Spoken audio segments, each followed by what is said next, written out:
third speaker today is Ed Miller. He is a researcher from the Center for International Corporate Tax Accountability and Research, who works with unions and other organizations both in Aotearoa and across the world. He uses his research to help win better working conditions and progressive policy reform. Please welcome Ed Miller.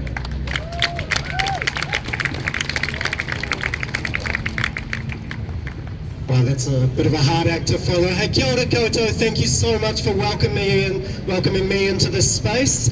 I live up north, so this is my first time coming to an Auckland Palestine rally in 2024, but I was here in 2014 during Operation Protective Edge. I remember singing in our thousands and our millions, we're all Palestinians around the corner of the US Embassy, and nowadays, Gaza never leaves my thoughts. Thank you very much. For the past year, I've been disgusted with the complicity of Western governments and Western corporations willing to let violations of international law continue and be facilitated. But at the same time, I've also been inspired by the communities of organized resistance that have sprung up spontaneously and that are willing to not just oppose these violations of international law, but find creative ways of disrupting them and making sure that the business interests that try and invest in and profit from apartheid realize that there is a cost to these actions and that we will make sure that they pay this cost. A couple of weeks ago, the British bank Barclays decided that it was going to invest from an Israeli weapons company called Elbit Systems, following months and months of concerted, sustained campaigning from UK Palestine Action. They've also been dropped by their lobbying company as well, who no longer want a taste of Elbit Systems. Unfortunately, if you pay tax in this country, or were paying tax about 7 or 8 years ago, we've been complicit in financing the expansion of this company, Elbit Systems.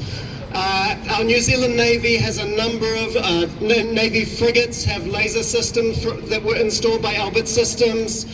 Some of our naval helicopters have electronic defense systems that were installed by Elbit Systems. Unfortunately, we have already supported the expansion of this company, but it is not too late to prevent these things from happening. One of the reasons why Israel is so excited about engaging in international military exercises like the recent RIMPAC exercise is because it's a marketing exercise. There are business interests that want to offload product, and we have potential paying customers with pockets of money. We have to make it clear that those pockets of money should never end up in the hands of people who violate international law and savage communities in Gaza. Unfortunately, New Zealand is becoming an increasingly important destination for Israeli exports. It was a record 223 million in the year to June 2023, and the area of greatest increase is turbojets and turbopropellers. We know about the very close relationship that exists between the aviation and military industries in Israel. We need greater human rights scrutiny to make sure our tax dollars are not complicit in supporting the companies that perpetrate these brutal crimes. Another area where we can have some influence is through the investments of the super fund. The New Zealand Super Fund invests public money to help fund the universal superannuation. It's the pension, right? There's $80 billion worth of money in there, and unfortunately some of it is supporting Israeli companies and companies that profit from the violation of international law in the West Bank. Currently, the Super Fund holds $30 million worth of investments in Israeli companies, another $6 million worth of Israeli bonds in the electricity company, and $183 million worth of shares of companies who the UN have said are facilitating the violation of international law in the West Bank. Shame! Shame! We need to raise the stakes on the Super Fund, but there's other ways you can raise the stakes as well, and that's why I'm so excited about the Don't Bank on Apartheid campaign, where you can use your own pension fund, your own income, the money that you are paid by your employer. You can tell the person that you've chosen to invest that money where you want them to put that money. That's your money, that's our money. That's the money that's going to sustain us when we retire. We want to make sure there's no blood on those funds when they turn up in our pockets at the time of our retirement.